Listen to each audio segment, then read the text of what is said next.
continuando aqui nossa caminhada na direção de conhecermos a composição do paradigma de orientação a objetos, comentei hoje, no começo da aula, comentei também na aula passada, que uma das características do paradigma orientado a objetos é justamente essa separação entre interface e implementação, né? Até então a gente tinha usado apenas esses termos, interface e implementação.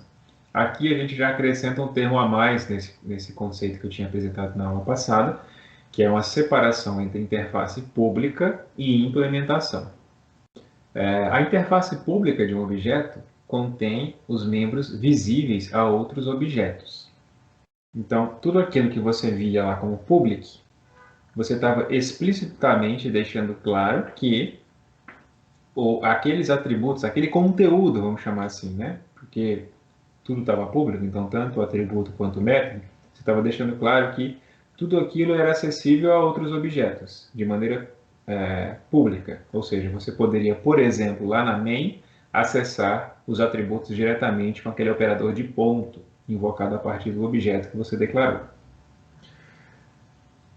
Então, isso é público. O que seria público? Aquilo que você pode acessar diretamente, né? Agora, a implementação de um objeto contém os membros privados do objeto. Na prática, o que é um membro privado? São membros que são visíveis apenas dentro dos objetos onde eles foram declarados. Então, tudo aquilo que você declara como sendo private, né? Privado, você está deixando claro que aquilo lá só deve ser acessível dentro do próprio objeto. Então, por que é isso? Porque justamente para cumprir essa distinção entre o que é interface e do que é implementação.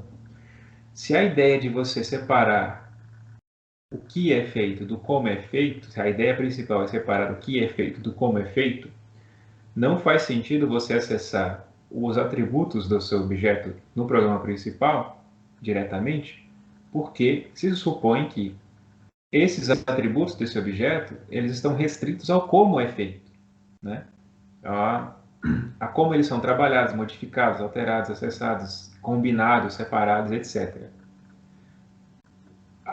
No seu programa principal, só faz sentido você acessar, a partir de um objeto, os métodos desse objeto.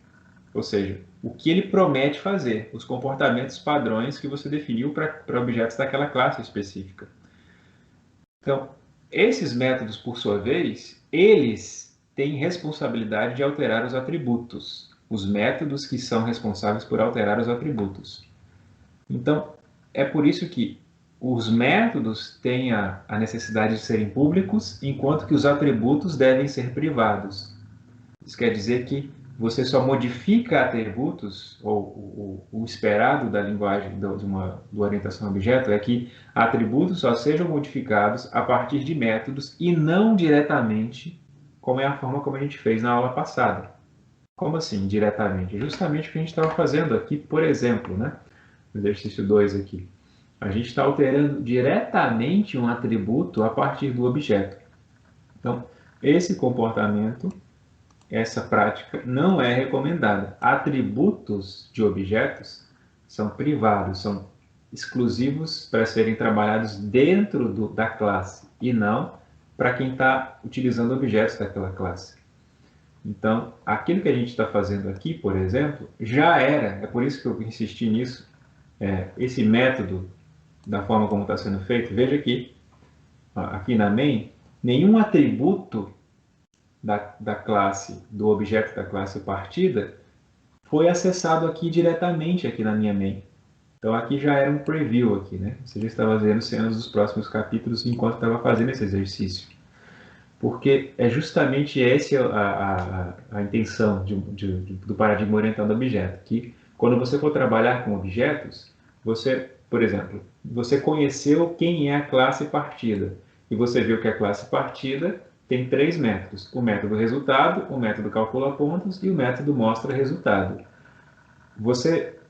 Muitas vezes o próprio nome do método já infere o que faz, e a própria sequência de parâmetros também já te dá a ideia do que é feito, Então a ideia é justamente essa, você olha para os métodos, já deduz o que é feito, não se interessa em como aquilo é feito e invoca o método, claro, esperando que ele cumpra aquilo que ele promete, ou a partir do nome dele, ou a partir da documentação que está descrita ali dentro.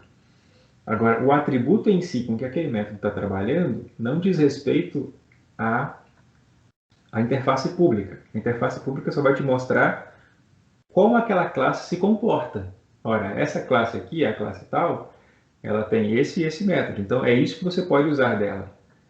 Como ela modifica os atributos não diz respeito a quem está utilizando objetos daquela classe.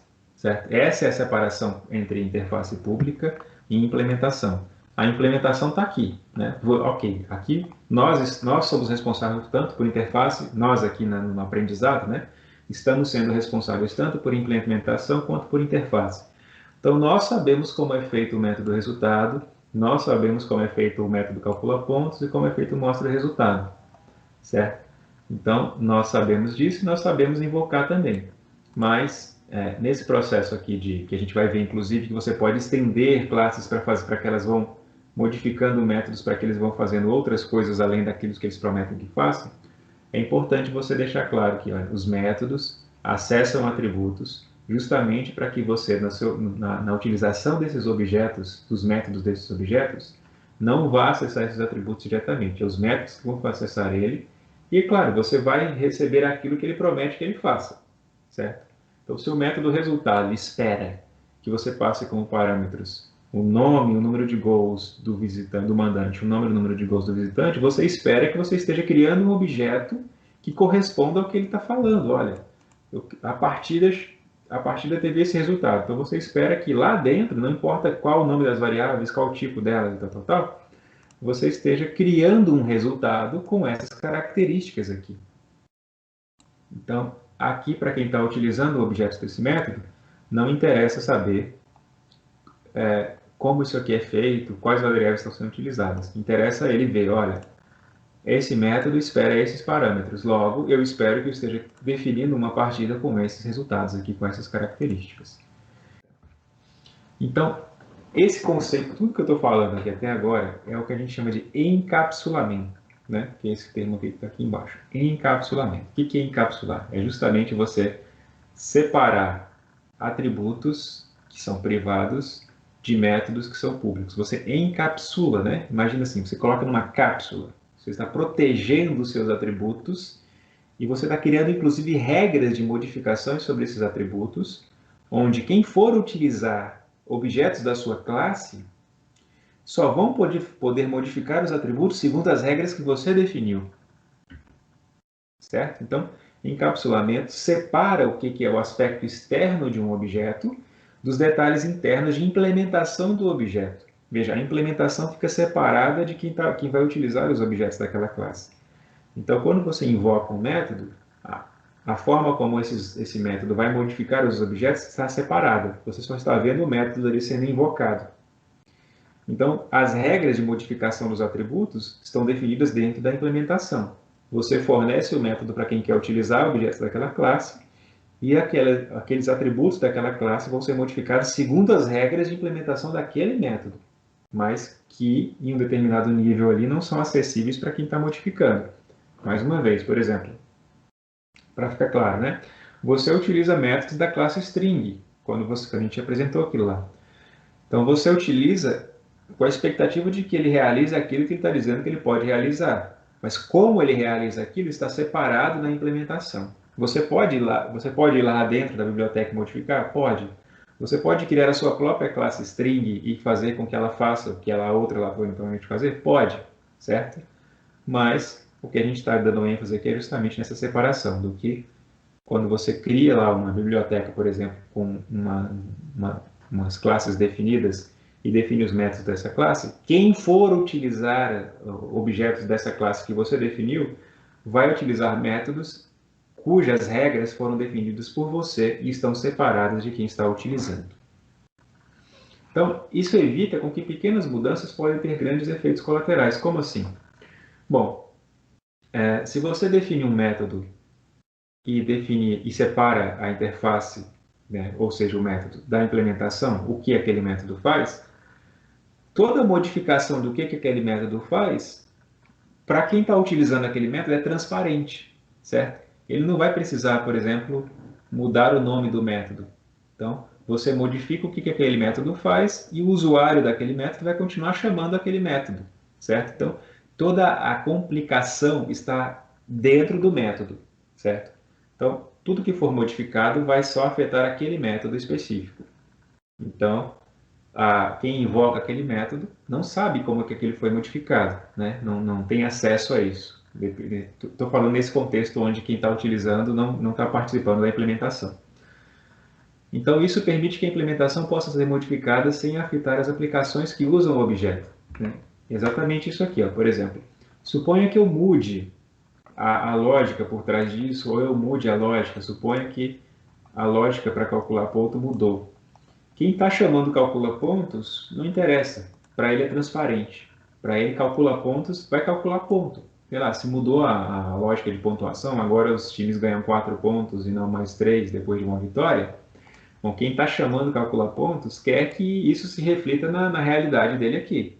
Agora, ele não precisa ir lá, assumindo que partida seja uma biblioteca que você acessa, né? Ele não precisa se preocupar em mudar a lógica disso aqui dentro. Ele só quer usar, ele quer criar uma partida e pronto. Ele não quer saber como aquilo funciona. Então, permite que a implementação possa ser modificada sem afetar as aplicações. Então, se eu mudo aqui, quem está utilizando calcula pontos não precisa mudar o nome. Calcula ponto continua sendo calcula ponto. Agora, como ele calcula ponto, pode ser que modifique. Agora, a forma como ele chama calcula pontos, é importante que ela nunca se altere. Né? Pode ser que se altere? Pode ser que você precise de parâmetros, ou você precise de uma outra método que também use parâmetros. Mas mesmo assim, quem for utilizar só tem que ser informado, olha, você agora tem que invocar um novo método, mas como esse método funciona, não lhe diz respeito.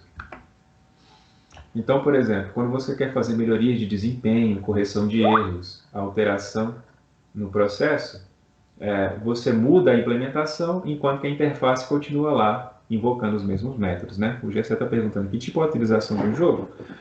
Por exemplo, né? Sei lá, você tem lá um método ataca que aí calcularam lá que havia lá sei lá, o personagem agora ganhou uma atualização que agora o ataque dele sobre um outro personagem vai ter um efeito maior do que tinha. Então, lá na implementação, eu mudo isso, dizendo agora, olha, se quem está invocando ataca for o personagem tal, e se quem está sendo atacado é o personagem tal, o dano agora é esse, não mais esse. Quem está invocando o método, continua lá chamando o método ataca, né? Sei lá, jogador 1 ataca jogador 2, né? Então, ele vai ver isso lá na prática para ele funcionando. Agora, lá no método, como isso foi reimplementado, modificado, foi feito de um jeito. Quem está invocando o método não está interessado em como aquilo foi feito. Ele só quer invocar o método, quer que aquele método funcione segundo a lógica que ele espera, né? Segundo uma expectativa, aí, certo? Não sei se isso já ficou claro, mas a ideia é essa. Quem está chamando os métodos está chamando ali com a expectativa de que eles funcionem segundo a previsibilidade deles. O que é a previsibilidade deles? É o nome do método, né? O nome do método já tem que ser previsível, ele tem que falar aquilo que ele pretende fazer. E muitas vezes quando você tem uma documentação, né? Por exemplo, em jogos isso é muito comum, tem uma documentação lá de que é esperado do jogo. Você lê a documentação e espera que quem criou aquela documentação de fato está fazendo aquilo na implementação, certo? Mas como aquilo é feito, isso é separado. Tá, eu acho que eu já repeti isso pra caramba aqui. Eu espero que isso tenha ficado claro. Mas seria, por exemplo, nesse caso que o GC falou, na atualização de um jogo, né? Eu mudo a forma como o método é implementado, mas a invocação dele continua sendo a mesma. Continua invocando ele do mesmo jeito, né? Jogador 1 ponto ataca, por exemplo, continua sendo assim. Mas a forma como o ataca é implementado foi modificada lá dentro. Então, em geral, em uma classe, atributos são parte da implementação. Portanto, são private. Métodos são parte da interface pública. Portanto, são public. Então, atributos sempre são declarados como private. Em raríssimas exceções, em raras exceções, você declara um atributo como privado, né? Mas os métodos são sempre públicos justamente porque os métodos são eles os responsáveis por modificar os atributos e são eles aqueles que devem ser invocados por quem está utilizando métodos, objetos daquela classe. Então, qual que é o objetivo com essa separação aqui? O objetivo é que os atributos sejam manipulados apenas através de seus métodos. Só os métodos poderão modificar os atributos. E os métodos, por sua vez, eles definem quais são as regras que mantêm os dados íntegros. Justamente você tem seus objetos, que têm seus atributos, e você tem regras ali, por exemplo, um objeto da classe cachorro, né? Bom, um cachorro late, né? Então, mais adiante vocês vão ver que você pode criar um objeto mais genérico chamado animal, e um animal ele tem um som, né? Todo animal tem um som, emite um som. Vamos chamar assim. Animais de uma certa categoria emitem um som. Mas se à medida que você vai especificando esse objeto animal, você diz, olha, agora eu quero um objeto da classe animal que seja um cachorro, e eu quero que esse cachorro sempre lata e não mie, né? Gatos miam, cachorros latem. Então, você vai definir, por exemplo, lá para o atributo som de um cachorro, a função de latir. Então, você vai definir que o método para definir o atributo som faça com que som para cachorro sempre receba latir e não miar. Você criou essa regra, certo? Você criou essa regra justamente para manter esse dado íntegro. Por quê? Porque faz parte da lógica do objeto cachorro latir. Portanto, quem utilizar objetos da classe cachorro e quando invocar o método som, vai esperar que o som seja latir. Se você diz que o atributo som é público, você está dando acesso, dando permissão para que alguém possa ir lá no atributo som e fazer o som receber miar. Então, se você diz que, olha, o método latir, desculpa, o método definir som vai fazer com que sempre que som receba latir, você garante que o seu objeto da classe cachorro esteja íntegro, de maneira que sempre que um cachorro seja instanciado num programa principal, ele sempre vai latir e não miar. Seria mais ou menos assim. Vamos pegar um mais simples. Então, aqui é a classe cachorro. O cachorro tem, sei lá, uma string som, certo? Que é o som que o cachorro faz. Então, suponha que eu tenho um método aqui, define som. Daqui a pouco a gente vai ver isso também. Então eu estou dizendo, olha, que toda vez que eu invocar a definição, som recebe latir. Ok? Então, isso aqui, a gente vai ver daqui a pouco, mas é privado. Isso aqui é público. O que isso quer dizer? Quer dizer que lá no programa principal, eu não posso chegar nessa variável de atributo aqui e definir que som recebe. A regra para cachorro definir som é sempre que som receba latir. De maneira que, se eu vier aqui no meu programa principal e definir um objeto da classe cachorro,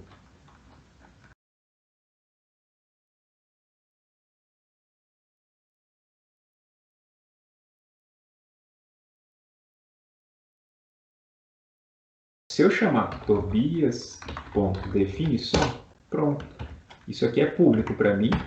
Definição é um método público. E definição garante que Tobias vai latir, porque Tobias é um cachorro. Eu não posso mais agora, depois que eu definir que som é privado, vir aqui e chamar som. Vamos ver até se ele vai acusar o erro. Justamente, ó. Ele está dizendo aqui, ó, no erro, cachorro, som da classe cachorro é privado nesse contexto. Ou seja, eu não posso acessar mais esse atributo aqui no programa principal, porque ele é restrito. A única forma de modificar esse atributo é chamando o método definição, que garante que som receberá latir, ou seja, que garante a integridade desse objeto, segundo a lógica dele. Então é isso que eu estou querendo dizer com métodos implementam as regras que mantêm os dados íntegros, certo? Você, a partir do método, define regras de utilização daquele objeto, que, por exemplo, garante que um cachorro sempre lata e não mia. Então, esse gráfico aqui que você está vendo, ele ilustra um pouco do que é essa questão de encapsulamento, né? Aqui é um diagrama UML de uma classe, né? Uma classe UML, né? Uma definição gráfica de uma classe, onde na primeira linha você tem o nome da classe, na segunda linha você tem os atributos dessa classe e na terceira linha você tem os métodos dessa classe, né? Características e comportamento, como a gente tinha visto na aula passada. Então ele está dizendo aqui que a classe empregado tem atributo de nome, de endereço e o salário dela, e que você só pode modificar esses atributos a partir desses métodos. É o que está descrito aqui. Veja que é como se os atributos fossem a parte mais nuclear aqui da sua classe, estão protegidos pelos métodos. Essa é a ideia, né? Então, os métodos são públicos, os métodos, só eles podem modificar os atributos dessa classe. Então, todo o objeto da classe empregado, aqui como exemplo um objeto empregado A da classe empregado, só pode acessar, atualizar, mostrar dados e aumento. Então, uma vez que você conhece a classe empregado e verifica que essa classe tem esses métodos aqui, você deduz, olha, se eu quero atualizar o nome, o endereço e o salário de um funcionário, eu só posso fazer isso invocando o método atualizar. Eu não posso ir direto no nome, direto no endereço, direto no salário.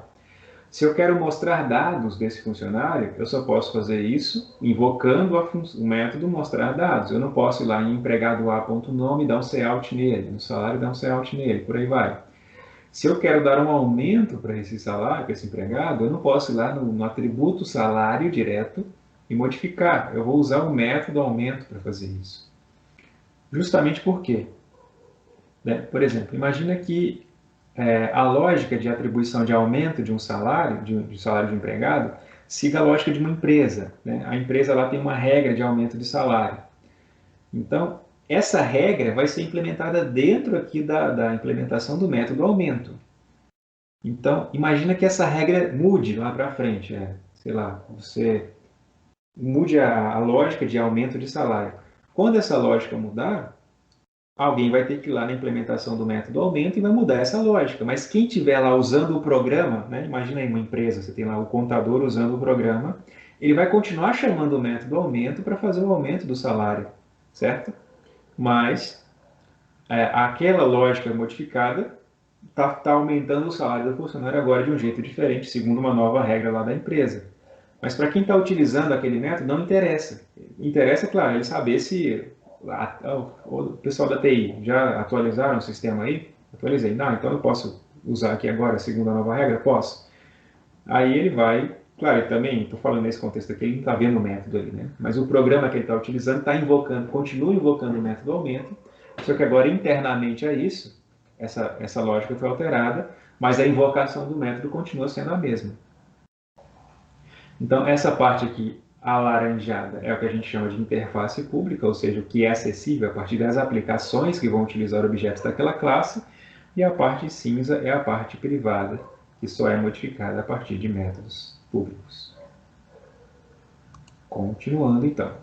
Se isso é verdade, o exemplo de cima é impossível agora de ser realizado, né? Eu não posso mais modificar nome, endereço e salário desse funcionário aqui E1 diretamente, como a gente estava fazendo até então, mas agora eu só devo fazer isso segundo o único método que me permite fazer isso, que garante que João vai ser o nome, Rua 2 vai ser o endereço e 2.500 será o salário. Certo? Então, eu estou restringindo ao acesso de usuários externos aos atributos, dizendo, olha, quer mexer com esse usuário, você só pode usar, por exemplo, esse método atualiza. Esse método atualiza aqui, por exemplo, ele tem João, Rua 2, é só isso que você pode fazer. Então, outro exemplo de utilização de importância da separação é que podem haver atributos ali daquele empregado cujo o sentido daquele atributo não faça sentido para quem está utilizando. Né? Pode ter um atributo ali que ele só faz sentido dentro de uma lógica interna. Ele não faz sentido para quem vai manipular empregados para um fim específico ali sei lá, de controle de despesas da empresa. Então, mais uma forma de você encapsula isso daí, esse atributo que tem uma lógica interna, só tem sentido internamente, e o usuário só vai acessar aquilo que tem sentido externamente. Né? Tá, imagina, sei lá, que tem lá um atributo chamado um código muito específico de um cliente, de um usuário, que só faz sentido ali dentro do programa, né? Não faz sentido para o cara que manipula lá o salário, que faz cadastro, para a pessoa lá do RH, né? Então, ela não vai nem sequer saber da existência disso. Quando ela for ter acesso a objetos da classe empregado, ela vai ver, olha, eu só posso dizer qual que é o nome, o endereço e o salário dele. Se tem qualquer outra informação, eu sequer sei disso. Isso é encapsulado, isso é privado, certo? Bom, na prática, como são divididos os métodos de manipulação desses atributos privados, né? O mais comum é você encontrar métodos de classe de três tipos diferentes, certo? O mais comum, não quer dizer que é uma regra geral. Existem os métodos seletores, métodos modificadores e métodos construtores. Então, métodos seletores são os métodos do tipo get, métodos modificadores do tipo set e métodos construtores, a gente vai ver parecidos com aquele método resultado que a gente criou para a classe partida. Veja que eu coloquei, não na ordem que eu coloquei no slide anterior. Né? No slide anterior eu coloquei primeiro os seletores, depois os modificadores, depois os construtores. Mas na ordem com que você define métodos, geralmente os construtores vêm primeiro, certo? E o que são construtores? Construtores são métodos, né? E métodos, a gente viu lá, são funções, né? O método, você viu que o método tem um formato de uma função, né? Tem um nome, tem um parêntese indicando se vai ter ou não parâmetros e tem um tipo de retorno, né? Então, métodos são funções. Logo, se construtores são tipo de métodos, então construtores também são funções. Só que construtores são métodos barra funções com uma característica especial. Ele, primeiro, o nome desse método construtor sempre é o mesmo nome da classe. Então, todo método construtor é um método que tem um nome com o mesmo nome da classe. A segunda característica é como o próprio nome. A segunda característica é que eles não têm valor de retorno. Então, a gente acabou de falar que funções possuem retorno. Construtores não possuem retorno, não fazem sequer menção a valores de retorno. Por quê? Bom, como o nome sugere, um construtor, um método construtor, é aquele método que deve ser invocado quando você está criando um objeto de uma classe. Por isso que ele é um construtor, ele está ali para construir aquele objeto. Então ele nada mais é do que uma função que define justamente a regra de criação do objeto, de criação. O primeiro passo para esse objeto passar a existir é definido pelo seu construtor. Então, classes podem possuir mais de um construtor. Isso quer dizer que classes podem possuir mais de uma regra para a criação de um objeto. E todas as vezes que você cria um objeto, você está, na verdade, invocando um construtor de um objeto, certo? Mesmo quando você talvez esteja se perguntando, mas eu não me lembro de ter invocado um método, já que construtor é um método e método geralmente tem parâmetros, eu não me lembro de ter criado nenhum objeto utilizando parêntese, por exemplo, né? Triângulo, parêntese, por exemplo, alguma coisa do tipo. Mas ele estava ali, mesmo que implicitamente. Então, aqui no exemplo da classe triângulo, veja que a gente agora já tem a separação do que é privado, né? A gente usa essa sintaxe aqui, né? Private, dois pontos. Então, tudo que vem aqui até público é privado, né? Então, ele está dizendo que esses dois atributos aqui são restritos à modificação apenas pelos métodos. E tudo que vem aqui em público são métodos, né? São os métodos da minha classe, começando pelos construtores. Bom, se você não utilizou o construtor até agora, você na verdade utilizou o que ele chama de o construtor padrão, o construtor default da sua classe. Então, o que é o construtor default? Ora, o construtor default é aquele construtor que foi implicitamente invocado quando você criou um objeto da classe e inicializou as variáveis aqui como elas seriam inicializadas se fossem declaradas no programa principal, né? Então, se você, por exemplo, no programa principal declarasse float base, float altura, e não desse valor para ela e mandasse imprimir, ela ia imprimir 0 para a base, 0 para a altura, porque 0 e 0 é a inicialização padrão delas no seu programa, certo? Lembra que lá em C, dependendo da versão de C, se você não inicializasse uma variável e mandasse imprimir ela, ele imprimia lixo, né? Ele imprimia o que estava na memória, lá o lixo que estava na memória. Em C++, e até umas versões mais recentes de C, você tem uma inicialização padrão, né? você não deu valor nenhum para aquela variável, mas ela aparece com 0 lá por padrão.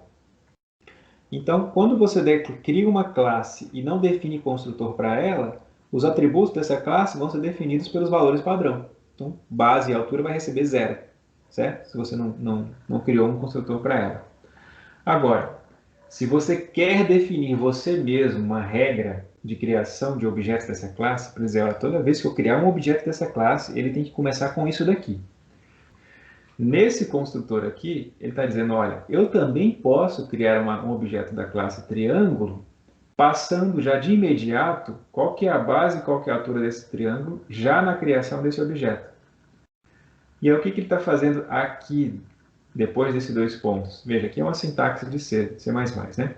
Ele está dizendo, olha, pega a base e atribui B para ela. Quem que é B? É o valor que eu estou passando pelo parâmetro.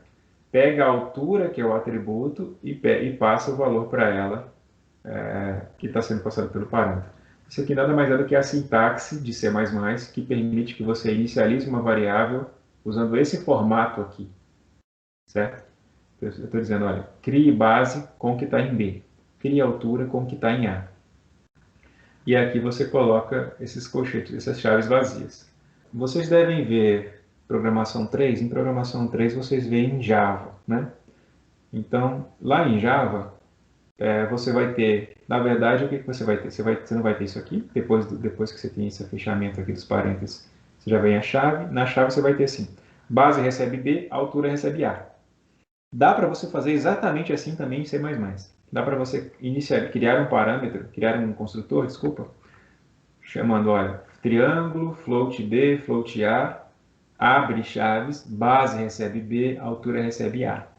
Mas eu já estou utilizando aqui porque eu tenho observado que os livros fazem menção a esse padrão de inicialização de C++, certo? Eu estou usando os recursos que C++ me oferece para inicializar. Então, o importante é que você saiba o que está acontecendo aqui. O que está acontecendo aqui? Olha, eu estou definindo uma regra de construção desse objeto. Como assim? Estou dizendo que toda vez que um objeto triângulo for criado passando dois tipos float dentro desse parâmetro aqui, o primeiro float vai ser definido como atributo base e o segundo float como atributo altura, usando essa regra de atribuição aqui, que é de C++. C++ tem esse formato. Então, como que é isso na prática? Então, vamos lá para a classe triângulo, que tem como parâmetros float base, float altura, e ela possui como construtor um construtor padrão aqui e um outro construtor aqui que espera uma base e uma altura que vai ser usada para inicializar a minha base e a minha altura.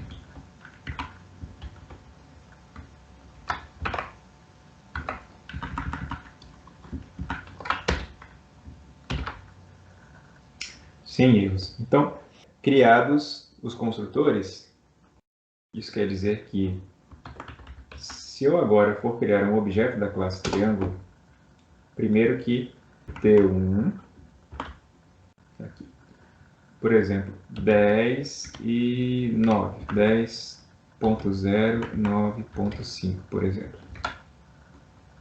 Então, o que é isso aqui? Eu estou dizendo, olha, que o triângulo T1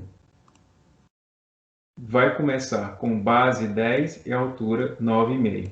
Bom, por quê? Da onde que eu tirei isso? Bom, você tirou isso desse construtor que você criou aqui. Você está dizendo, olha, que toda vez que eu criar um triângulo, passando para ele dois floats, eu estou invocando esse construtor aqui. E o que esse construtor aqui faz? Inicializa isso aqui para base, isso aqui para altura.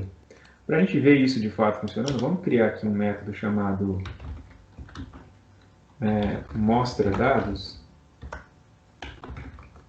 que imprime a base e a altura.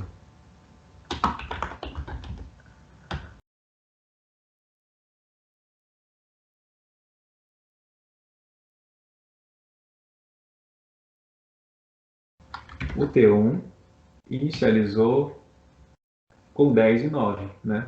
Foi o caso lá. Além disso, eu tinha colocado aqui um comentado, né? Veja que ele está comentado aqui, mas justamente que é um gancho para eu me lembrar de fazer isso aqui também, é que se você quiser criar um construtor sem passar parâmetros, mas que não seja o default, que seja na verdade uma inicialização segundo aquilo que a regra que você definiu, você poderia considerar que se eu quero criar um triângulo e não passo informação nenhuma para ele, de criação dele, ele automaticamente será um triângulo de 1, 1, base 1, altura 1. Imagina que você queira criar essa regra de criação de objetos da classe triângulo. Então você poderia fazer isso a partir desse objeto, dessa classe aqui. Triângulo, eu estou dizendo assim, olha, que quando eu não passo parâmetro nenhum, inicializa base com 1 e altura com 1. Ou seja, esse triângulo vai ter base e altura 1, 1, certo? Veja, esse exemplo utiliza exatamente daquele modelo de construtor apresentado. Veja que o construtor não recebe nenhum parâmetro, mas define como base 1, altura 1, e aqui a gente tem um exemplo de utilização desse triângulo inicializado por este construtor. Veja, esse primeiro triângulo, T1, foi inicializado pelo construtor que espera parâmetros, portanto ele vai receber 3,5 e 4,5 para base e altura em T1, e o T2, como não espera parâmetros, eu não preciso nem colocar os parênteses dele. Então é assim que você define, instancia um objeto da classe triângulo sem especificar os parâmetros do construtor, basta que você não apresente os parênteses. Então aqui você tem os dois métodos mostra dados invocados a partir dos dois diferentes construtores. Então lembrando que o mostra dados vai mostrar a base e a altura do objeto que está invocando o método. Então o T1 vai mostrar base e altura, espera-se que vai mostrar base e altura 3,5 e 4,5, e o T2 espera-se que mostre a base e altura inicializados com 1 e 1, segundo a definição padrão aqui. Então, compilar, executar, está aqui o resultado. Então, 3,5 e 4,5 são base e altura de T1, 1 e 1, base e altura de T2, inicializada a partir do construtor padrão, sem parâmetros, inicializando com 1. Você pode criar mais construtores se você quiser. Por exemplo, você pode criar um construtor onde você está inicializando apenas a altura. Aí você está dizendo assim, olha, quando eu só coloco a altura, a base é 1, a altura é que o usuário passou. Ou você pode criar um outro triângulo onde você inicializa apenas a base. Aí é a mesma coisa. Quando é assim, a base é B, a altura é 1. Okay? E aí, todas as vezes agora que você for criar um objeto da classe triângulo, T3, quando você abre o parêntese aqui, ele já vai te dar as opções. Ó. Ou você pode criar sem nada, ou só com B, ou com B e com A. Né? Faltou até 1 aqui, mas enfim. As regras de criação dele agora são essas. Se você não criar com nada, é 1. Ah, desculpa. Esse aqui não vai dar certo. É claro que isso aqui não vai dar certo, né? Porque ele está sobrepondo. Né? Por isso que está aparecendo só 3 lá. Porque você não pode criar dois construtores com uma mesma característica. Dois com uma entrada só. Não pode. Então esquece isso aqui que eu falei. Ok? Senão um está sobrepondo o outro. Então está sobrescrevendo o outro. Então você está dizendo, olha, tem 3 regras para criar triângulos aqui na minha classe triângulos. Uma é não passando nada, outra é passando 2, outra é passando só uma coisa. Né? O que passa 2, ele está esperando base e altura. O que passa só 1, ele só espera a altura e inicializa a base com 1. Ok? Sobre os métodos seletores. Bom, lembra que eu tinha falado assim que você só pode acessar atributos a partir de métodos, ok? Então, mesmo assim, pode ser que no programa principal você queira ver o que está contido naquele método. Ok, você não pode alterar aquele atributo, desculpa. Vou falar de novo o que eu queria falar. Pode ser que no programa principal você queira acessar o que está contido, você queira ver, você queira observar o que está no atributo daquele método. Você pode fazer isso. Como eu te falo, você não pode modificá-lo diretamente. Mas se você quiser saber o que tem no conteúdo daquele atributo, você deve, para isso, usar métodos de tipo seletor, métodos seletores. Então, métodos seletores permitem obter o valor guardado na variável de instância. Geralmente, ele vai possuir um argumento vazio, ou seja, você vai chamar esse método sem passar nada por parâmetro, com o único objetivo de ver o que tem dentro daquela variável de instância. Então, geralmente, o tipo de retorno dele vai ser o mesmo tipo de retorno, é claro, da variável de instância que você quer ver. Então, geralmente, métodos do tipo seletor têm o nome get antes, seguido do nome do atributo que você quer acessar. Então, por exemplo, se você tem dois atributos aqui, base e altura para a classe triângulo, getBase retorna a base para o usuário que está invocando, getAltura retorna a altura para o usuário que está invocando.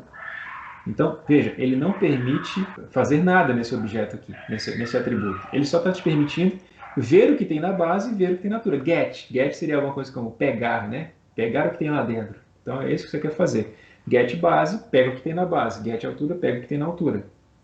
Então, é muito comum, por exemplo, em algumas IDEs, você define a classe dos atributos, aí você dá um autocomplete. Lá no autocomplete ele já gera os gets dos atributos. Então, se você tem 10 atributos, vai ter um get para cada atributo. Sei lá, get nome, get endereço, get salário, né? Ou seja, toda vez que você quer observar o que tem lá dentro, você vai usar os métodos do tipo seletor. Da mesma forma, assim como tem os seletores onde você acessa os dados desse objeto, você tem os modificadores, que você modifica o objeto. Lembra lá, para modificar você só pode usar a partir de método. Os métodos padrão para você modificar atributos são métodos do tipo set, né? Então, get, pega, set, define. Então, o set geralmente tem um parâmetro que é justamente o valor que você quer setar para aquele atributo, né? Então, set base. Então, set é a base com o B que eu estou passando para ela. Set é a altura com o A que eu estou passando para ela. Então, base recebe B, altura recebe A, é justamente a modificação. Lembra? É a regra. Você está definindo uma regra de alteração daquele atributo. Você está dizendo, olha, você só altera o atributo base não indo lá diretamente nele e passando o valor, mas chamando o método setBase e passando o valor que você quer setar para aquela base daquele objeto. Certo? Da mesma forma, você só altera o método altura, desculpa, o atributo altura, chamando o método setAltura e passando o valor que você quer alterar. O implementador do método setAltura que define a regra, dizendo, olha, altura recebe A. E aí, alguns colegas já tinham mencionado aí o uso de this, né? O que é esse this que vocês têm comentado aí? O this, vamos colocar aqui o void setBase, que eu espero um B, e eu atribuo esse B para o atributo base. Void setAltura, float A, e eu atribuo a altura com o A que eu estou passando por parâmetro. Acho que ele vai chegar aqui com ponto.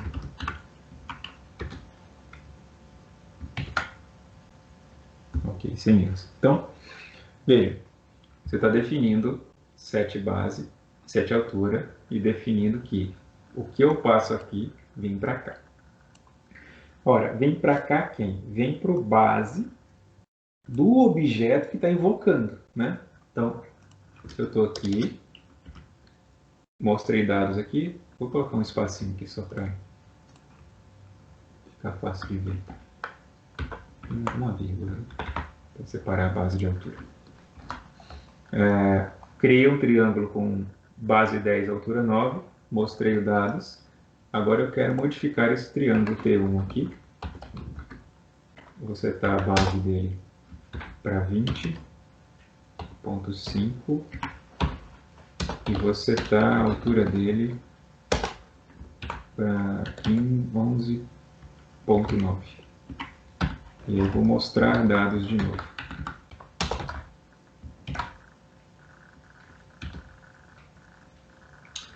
Então aqui é o mostra dados do objeto que foi criado pelo construtor, né? O construtor já definiu 10 e 9 como base e altura dele, e depois eu alterei os atributos e chamei o mostra dados de novo, e ele mostrou agora os atributos modificados pelos métodos de modificação, os modificadores, os métodos do tipo set, ok?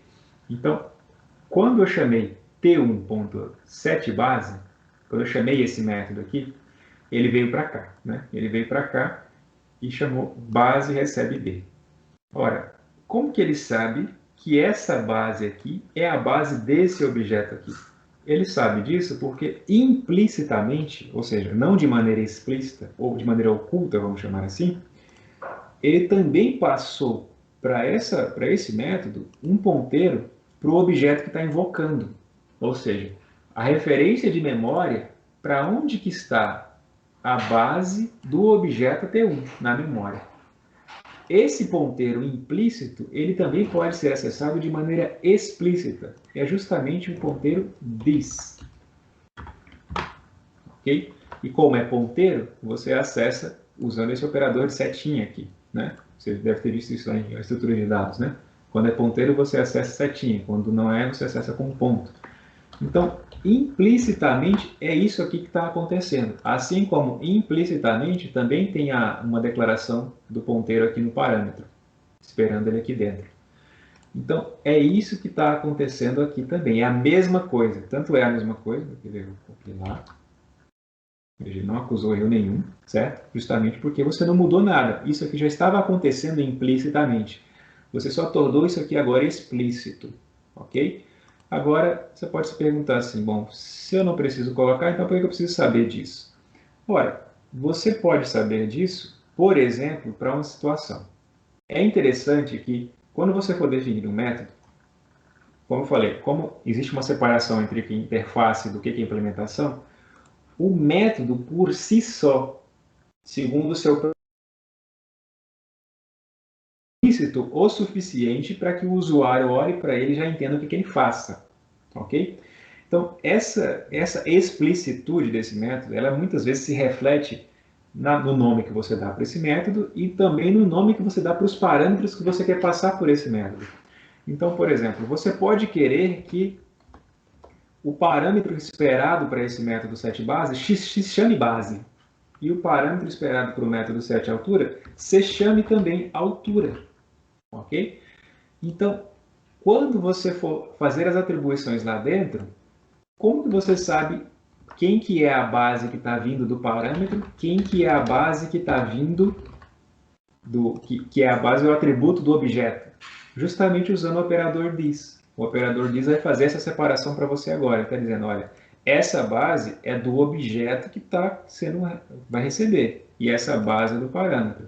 Essa altura é do objeto que está invocando o método. E essa altura é do valor que está sendo passado por parâmetro. Então, é aqui que faz bastante sentido você utilizar o this, para você separar o que está sendo passado do que pertence ao objeto. E por que você deveria colocar o nome igual aqui, se está te confundindo? Justamente para não confundir muitas vezes o próprio usuário. O usuário que está utilizando o método setBase, ele está vendo que o nome do parâmetro que está passando chama-se base, então ele já deduz que é a base que ele está esperando. A mesma coisa aqui, ó. Você poderia passar aqui base aqui, e aí você poderia chamar this setBase, né, this setAltura, e aí inicializar com base com altura aqui dentro. Na hora que o usuário for chamar o método aqui, ó, a gente viu isso agora, né? Quando a gente for chamar triângulo T1 e passar aqui, quando ele ver aqui o protótipo da função, ele já, inclusive, tem noção do nome da variável que está sendo esperada. E saber o nome da variável já te dá uma ideia do que você tem que passar lá para dentro dela.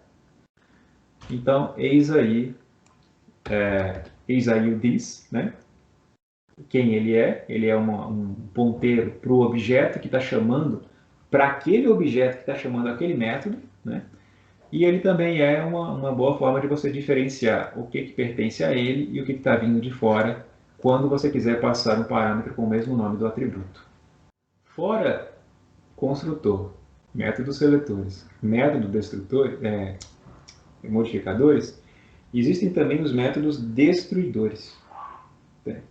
Os métodos destruidores, eles são assim, meio implícitos também, e a gente não vai dar tanta ênfase nele aqui por enquanto, porque à medida que a linguagem também foi evoluindo, o C++ foi evoluindo, ele foi se tornando menos necessário de ser explicitado. Mas o que é um destrutor? Bom, assim como o construtor é uma função que é invocada na criação de um objeto, o destrutor é uma função invocada na destruição daquele objeto. Ou seja, no momento em que aquele objeto deixa de ser utilizado, ou seja, quando acaba o escopo de utilização daquele objeto. Suponha que seja um objeto que funcione apenas dentro de uma função. A função acabou, aquele objeto seria destruído. O espaço de memória reservado para ele seria liberado para a utilização de outra coisa. Ou é na própria main, né? A main acabou de ser executada, o objeto é destruído. Então, até um tempo, isso teria que ser feito de maneira explícita, ou seja, sempre que você criasse um objeto, você teria que, no final do programa, destruir aquele objeto, sob o risco de deixar aquele espaço de memória ali, muitas vezes, acessível externamente. Havia riscos de segurança, inclusive.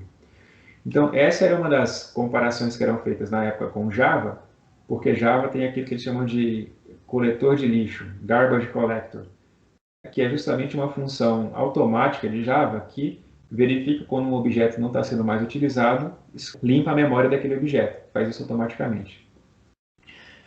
Então, em C++, isso também passou a ser integrado na linguagem, de maneira que você, explicitamente, quando cria objetos com tipos comuns, tipos simples, inteiros, strings, tananã, ele já faz isso automaticamente também. Quando ele verifica que o escopo, que o objeto já foi utilizado naquele escopo, ele exclui aquele objeto. Mesmo assim, isso ainda é necessário quando, por exemplo, você usa ponteiros tradicionais. Então, suponha aqui que alguém quis, não sei porquê, reimplementar a classe string, certo? Sendo que ela já existe, né? Mas alguém quis implementar a classe string e está dizendo que a classe string espera como parâmetros um ponteiro para char chamado s e um inteiro que configura o tamanho dessa string, né? Então, aqui está o construtor da classe string, que espera um ponteiro para char. Então, ou seja, quando você cria um objeto da classe string, você já cria também um ponteiro, né, obrigatoriamente. Veja que não existe outro construtor para essa classe string. Isso quer dizer que a única regra de criação dessa classe é sempre a passagem de uma string, de um ponteiro para char, para ela. Então, e outra coisa que eu não comentei, mas o que está sendo feito aqui? Veja, isso aqui é quando você quer implementar o método fora da definição da classe. Aqui dentro da classe, eu só disse quais são os atributos e quais são os métodos. Fora da classe, eu estou implementando os métodos, certo? Então, eu uso a palavra-chave que define o método, dois pontos, o nome do método que eu estou implementando. Isso aqui é quando você quiser implementar métodos fora de dentro da definição da classe, ok? A gente, em vez ou outra, vai fazer assim também. Então, aqui ele está definindo o construtor dela, né? Reservando, calculando o tamanho da string, reservando memória para ela, e tal. Então, se você usa o operador new, você sempre vai ter que usar o operador delete. Então, por quê? Porque toda vez que você utiliza new, você reserva a memória, e você tem que usar o delete para deletar a memória que você está reservando, que você reservou anteriormente. Então, o construtor nada mais está fazendo do que isso. Desculpa, o destrutor está fazendo isso. Ele está apagando, né, a memória que foi previamente reservada quando você criou o objeto. Mas, se você está utilizando os tipos já construídos de C++, né, não está utilizando, por exemplo, ponteiros tradicionais, ou está utilizando os ponteiros inteligentes, ou os tipos já construídos, você não precisa criar destrutores, porque ele já vai fazer isso implicitamente, já vai destruir os objetos implicitamente. Só se você tiver explicitamente definido aqui ponteiros, aí você vai ter que usar um destrutor para criar a regra de destruição daquele objeto, daquela classe, quando ela não estiver sendo mais utilizada. O que na prática seria invocar esse método aqui, toString, ou seja, toString destrói objetos da classe string. Seria chamar assim, explicitamente mesmo, toString está dizendo, olha, destrua esse objeto aqui. Limpe a memória dele, enfim, deixa essa memória agora acessível para outra coisa. Então, E como eu falei, né, algumas vezes você vai ter diagramas OML de classes descrevendo uma classe para você criar, sem necessariamente ter uma explicação. Mas veja, você pode inclusive entender esse diagrama OML aqui dessa classe justamente como uma interface pública, né? Onde você está dizendo aqui, tá, você tá enxergando aqui o que é privado dela. Inclusive esse sinalzinho de menos quer dizer privado, o sinalzinho mais quer dizer público.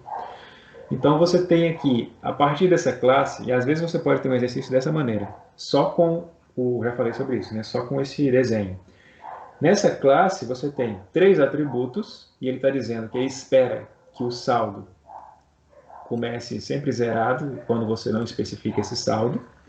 Mas você tem aqui quais são os métodos que são esperados serem implementados para essa classe. Então, quando você tem métodos com um nome, o mesmo nome da classe, isso quer dizer que são construtores. Então, você tem 2 construtores que você espera para essa classe. Ou seja, essa classe espera um construtor que te dá o número da conta e o nome do correntista dessa conta. E ela espera também um outro construtor que dá não só o número da conta, mas o nome do correntista, mas...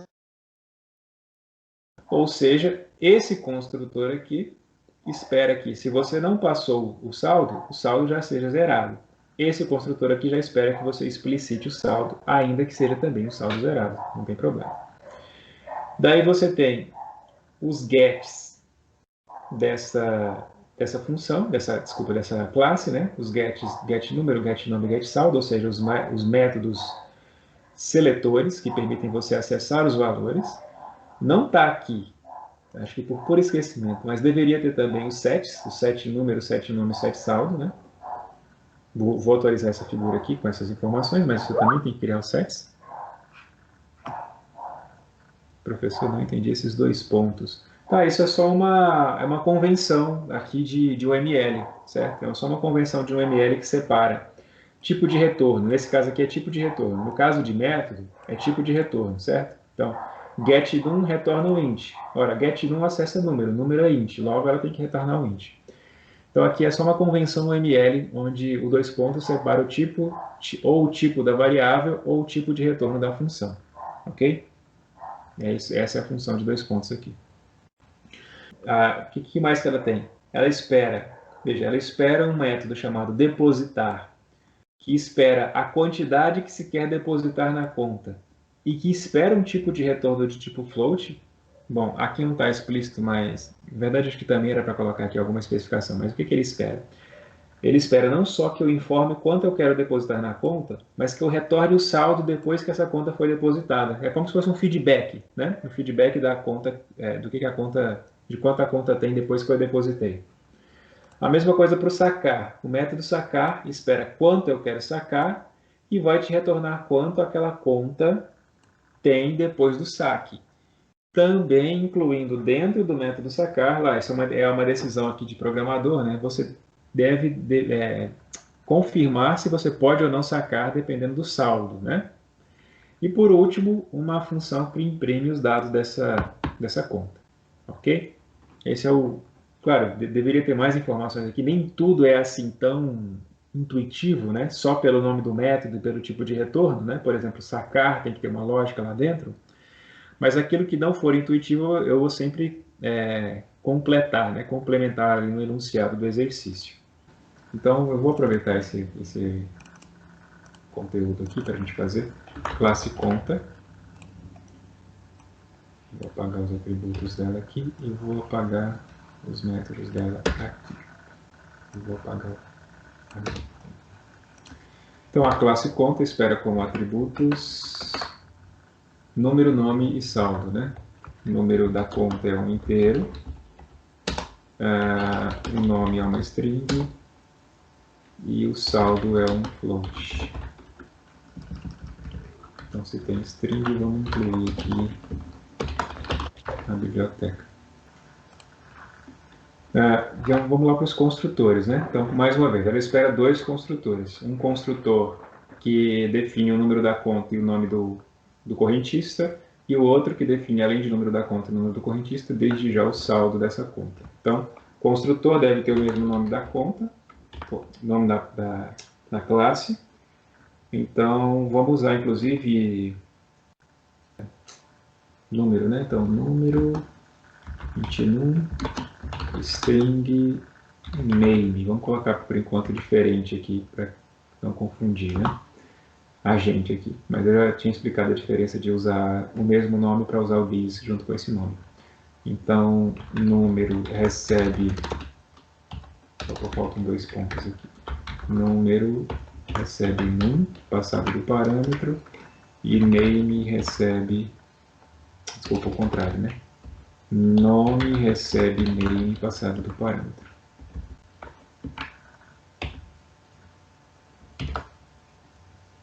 Por enquanto, nenhum erro. Então, esse é o primeiro construtor, né?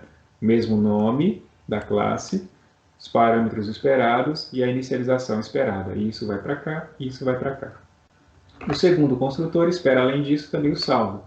Então, vamos aproveitar esse código desse construtor aqui para colocar também o saldo esperado. Vamos colocar S aqui por enquanto, só isso. E aí a gente coloca lá saldo inicializado com S.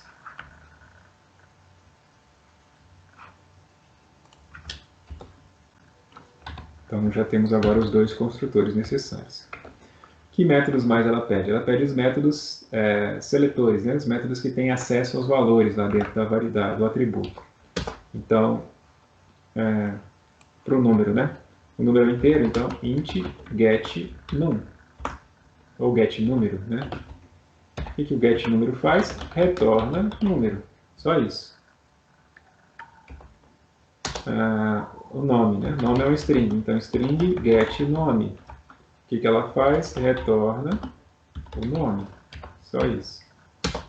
E o saldo? Float get saldo. O que ele faz? Retorna saldo. Então, a única forma de eu acessar os valores são através dos métodos, ok? Não sei se eu estou esquecendo nada. Nossa, desculpa, eu fiz tudo bagunçado aqui. Isso aqui não é aqui, não. Isso aqui é dentro da chave. Isso aqui. Vocês ficam só observando, né? Pronto. O que mais? Bom, eu tinha falado que faltou os sets, né? Faltou os métodos para poder modificar, né, os valores lá dentro. Os métodos set são do tipo void, né? Porque você não quer receber nada, você só quer definir. Então, set número recebe como parâmetro o número que você quer acertar e atribui isso ao variável que você quer definir. Set nome, a mesma coisa, recebe nome, recebe name.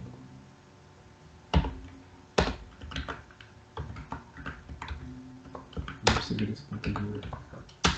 E o set saldo recebe um saldo e define esse saldo aqui dentro. Aí a gente tinha falado, né? Se você quiser usar o mesmo nome, tipo aqui eu quero usar número, aí eu quero diferenciar um do outro. Quem é o número que passou do parâmetro, quem é o número do objeto. Então eu uso this, né? Quem é o nome, se eu quero usar nome do mesmo jeito, então quem é quem? Então, esse é o objeto, esse é o parâmetro. Mesma coisa saldo. Esse é o objeto, this, né? This, este objeto, né? E esse é o saldo. Então é importante fazer isso aqui tudo de novo para que você reprise aí na sua mente tudo que a gente falou até agora. Então a gente usou os gets e os sets, né? Os métodos modificadores, os métodos seletores, né? Seletores primeiro, depois os modificadores. E agora ele pede o método depositar. O método depositar já diz que espera um float, né?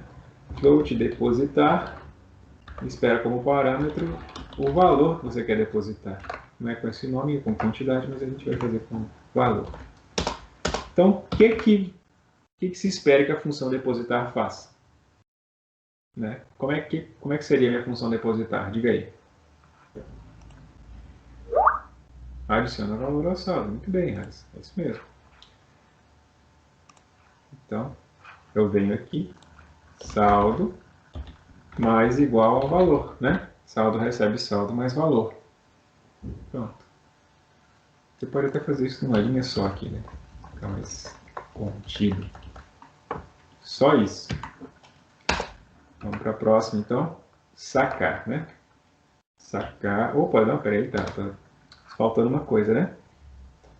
Se ela é do tipo float, ela tem que retornar. Então, depois que faça isso, retorne saldo. Acrescente e depois retorne saldo. Agora, e a sacar? A sacar, você informa o valor que você quer sacar, mas você tem que verificar se você pode ou não sacar isso daqui, né? E aí, como é que você faria? Como é que seria a lógica para isso? Saldo menos saque, né? Você tem que verificar se o meu futuro saldo, né, vai ser ultrapassado.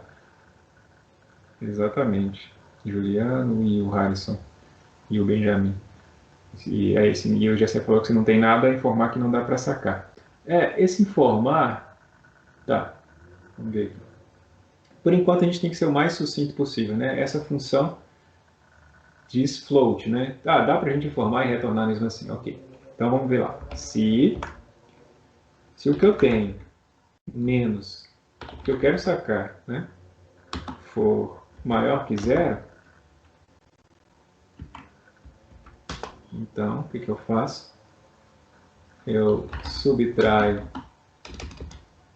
o que eu tenho do que eu saco e retorno o meu novo saldo, né? Agora, se não, eu imprimo saldo insuficiente, mas retorno o saldo mesmo assim, certo? Porque ela é do tipo float, né? Então ela tem que retornar o saldo. Ou seja, quando o saldo for, mesmo quando o saldo for insuficiente, eu vou ter acesso ao meu saldo, né? Mesmo sem quiser, quando eu for sacar, eu vou saber meu saldo.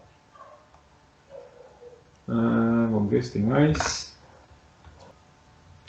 Imprime, né?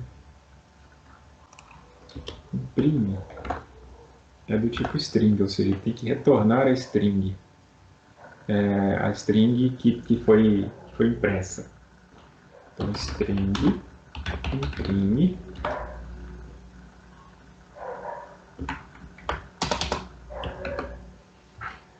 Bom, essa imprimir ela poderia ser void também, só com uma função de retornar, né? Porque realmente, quando você está imprimindo, não faz muito sentido você retornar a impressão, a não ser que você compusesse uma string com o conteúdo e depois retornasse essa string para fora. Então eu acho que faz sentido também fazer essa segunda coisa que eu disse, mas nesse caso aqui faz mais sentido ser void mesmo, ok? Vamos mudar aqui para void.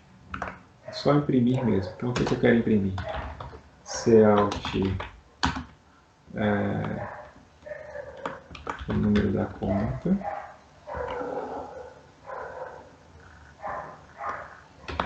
Eu acho que toString.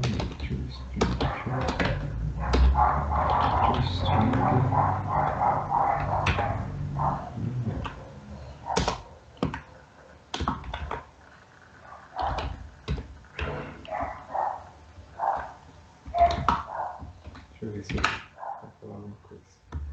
Eu acho que isso aqui vai converter isso aqui, então eu posso usar uma coisa só assim. Conta número.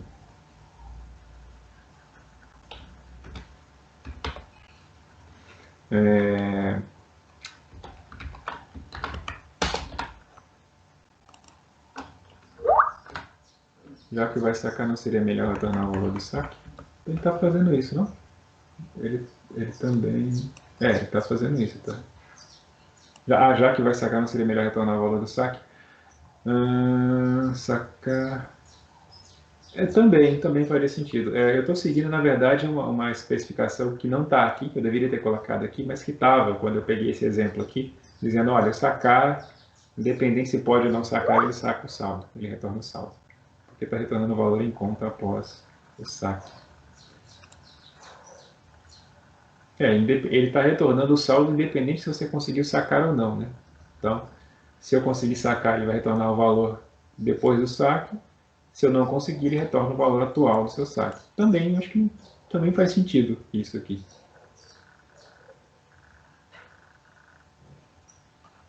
Enquanto vocês vão digitando aí, deixa eu terminar meu imprime aqui.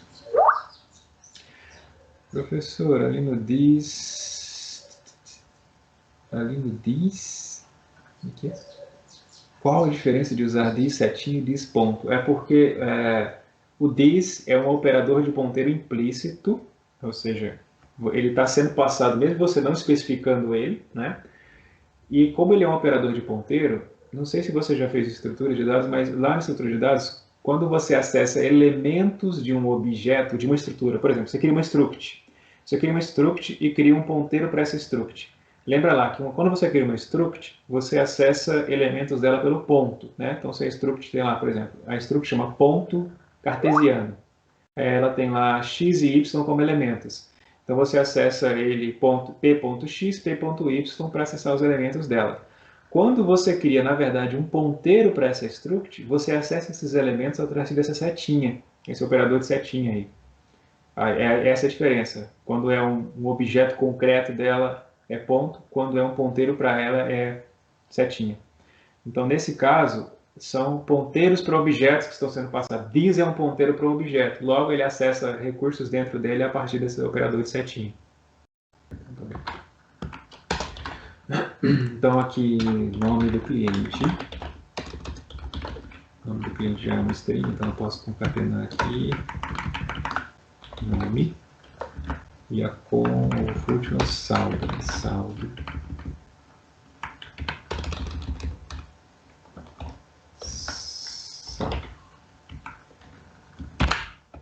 Aqui, para ver se está tudo ok. Beleza, eu acho que acabou então a minha implementação aqui. Nome, número, saldo, 2 construtores, seletores e modificadores e 3 métodos aqui exclusivos dela. Né? Então vamos agora testar, né, o objeto dessa classe conta. Então vamos criar uma conta aqui C1. Bom, existem duas formas de criar conta. Então, a primeira delas é passando o número da conta, sei lá, 2020, e o nome do correntista, fulano. Esse é um jeito de criar contas. O outro jeito é passando o número, o nome e o saldo, R$2. Né? E, desculpa, eu esqueci de fazer isso, eu falei disso e não fiz isso, né? Esse primeiro construtor aqui, ele só inicializa nome e número de conta. E ele diz que, e eu tinha dito isso também, que o saldo tem que ser zerado quando você não especifica o saldo. Então está faltando isso daqui. Saldo 0.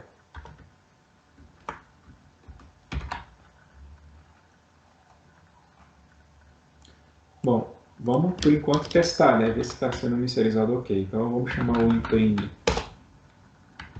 dela e o imprime da C2.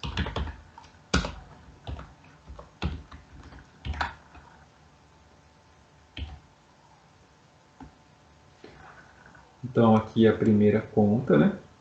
Número, nome e o saldo. A segunda, número, nome e o saldo que foi inicializado. A primeira, cujo saldo não foi explicitado, foi zerada. A segunda, que o saldo foi passado no construtor, já está aqui definido, certo? Bom, o que mais que a gente pode fazer com essa conta? Vamos colocar um... Tá, deixa assim mesmo.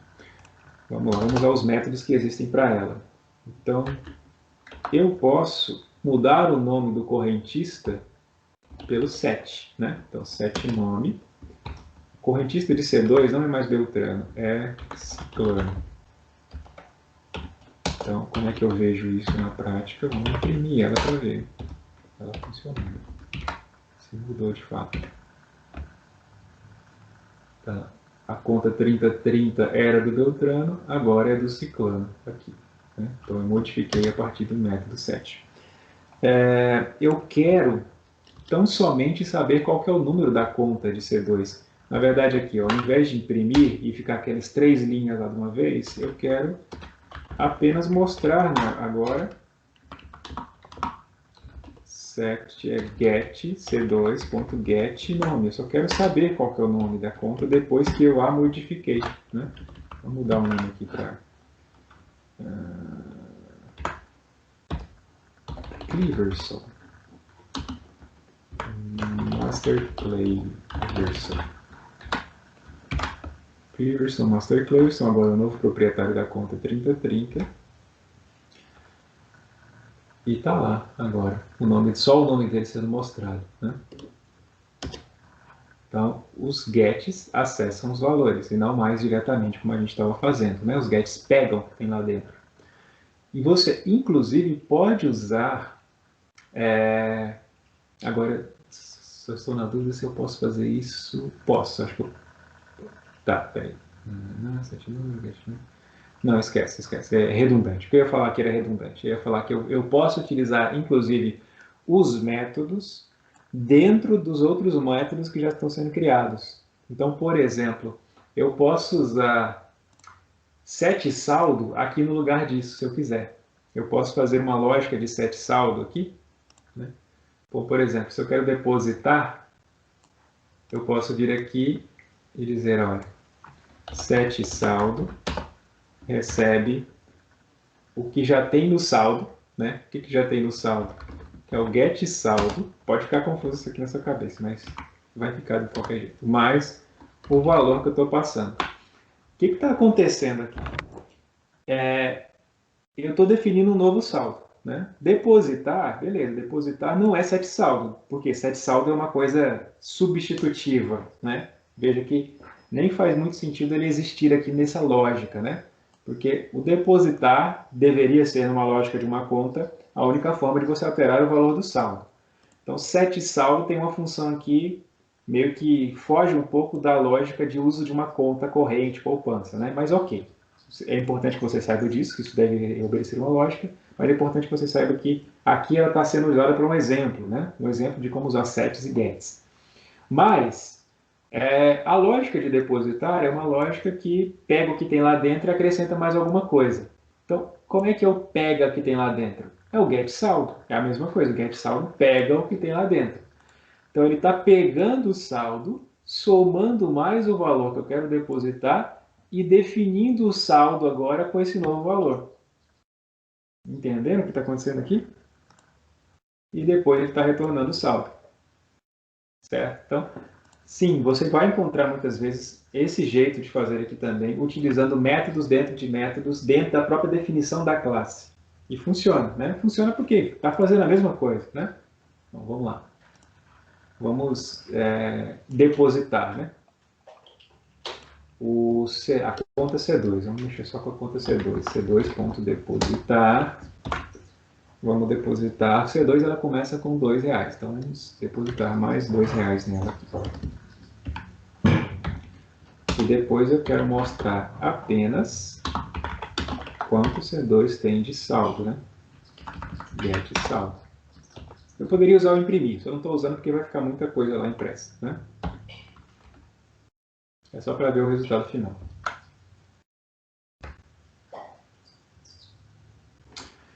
Tá, ficou aqui, né? Ficou o 4zinho aqui bem colado no outro lá, porque eu não dei um end L ali no final, né? Tá, vamos fazer o trem direito. Vamos fazer o C2.imprint de novo. C2.imprint.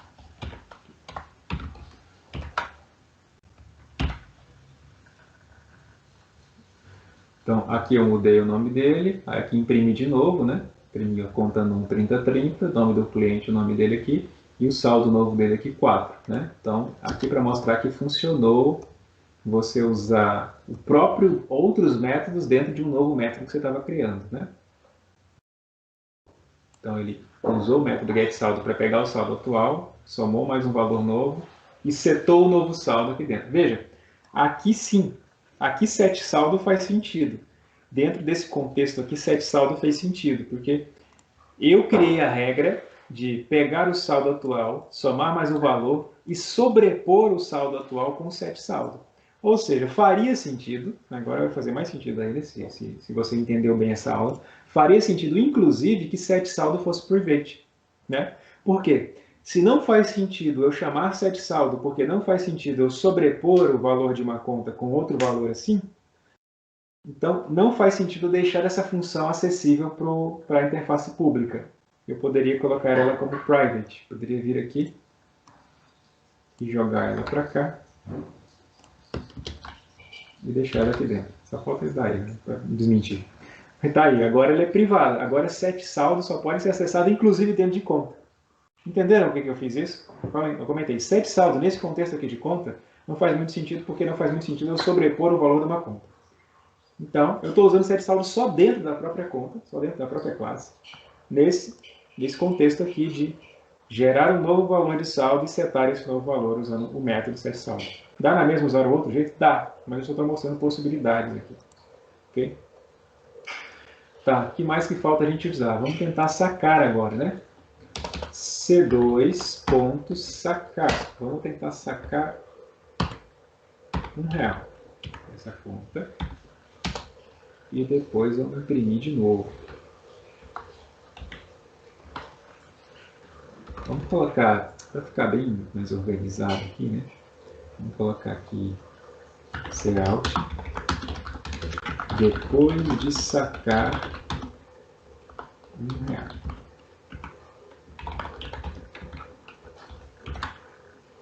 Então, aí a gente imprime agora C2. Inclusive, né? Se C2, se sacar, recebe, tem como, cadê sacar? Sacar retorna um float, né? Se sacar retorna um float, eu posso mandar imprimir C2.sacar, né? Por quê? Porque ele vai sacar e vai imprimir o saldo depois de sacar. Ou seja, vai retornar isso para Cout e Cout vai imprimir na tela. Okay. O saldo era 4 e depois de sacar R$1, o saldo passou a ser 3. Então, quem que é esse 3? É o 3 que foi retornado do método sacar depois de ter sacado R$1. Vamos lá no sacar, né? De novo. Ele verificou se era possível sacar, sacou e retornou o saldo que foi retornado aqui para Cout, que imprimiu na tela. Vamos tentar agora sacar. Depois de tentar sacar, a gente sabe que nesse estado aqui ela está com 3, vamos tentar sacar R$4.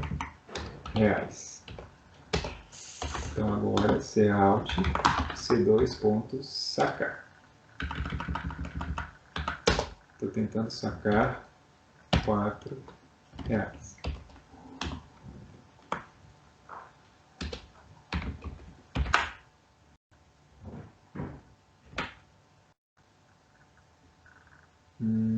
Olha aqui. Está tudo bagunçado aqui, mas ó, depois de tentar sacar R$4, o que aconteceu? Saldo insuficiente, e aí ele mostrou o saldo para mim, que é o retorno da função sacar. Né? Ela está retornando o quanto tem lá. Então ele está te dizendo, olha, você está tentando sacar 4, saldo é insuficiente, você só tem 3. Né? Para a lógica aqui, faz até por isso que a gente estava discutindo ali, fazia sentido retornar o saldo, né, ou não. Para a lógica aqui até que fez sentido, né? Ele tentou sacar 4, ele te disse que não podia sacar 4 e te informou quanto você tinha ainda disponível para ser sacado. Ok? Bom, tá aí. Esse exemplo aqui eu vou colocar no AVA, certo? Para você servir de referência para você. Também está na aula aqui gravada, né? Mas o que eu gostaria de vossas verses agora? Tá, esse aqui. Item fatura, o nome da classe. Esses são os atributos esperados para essa classe. E aqui o que você espera de método para essa classe? 2 construtores, os métodos seletores e modificadores, ou seja, os sets e os gets dessa classe. Um método total item, que retorna o total do produto em função do seu preço e quantidade, e o método imprime. E aí o programa principal com o teste de objetos dessa classe, invocando os métodos implementados por ela. Bom, então eu agradeço a participação de vocês e estou à disposição de vocês aí para o que for necessário nessa próxima hora. Um abração e até a próxima.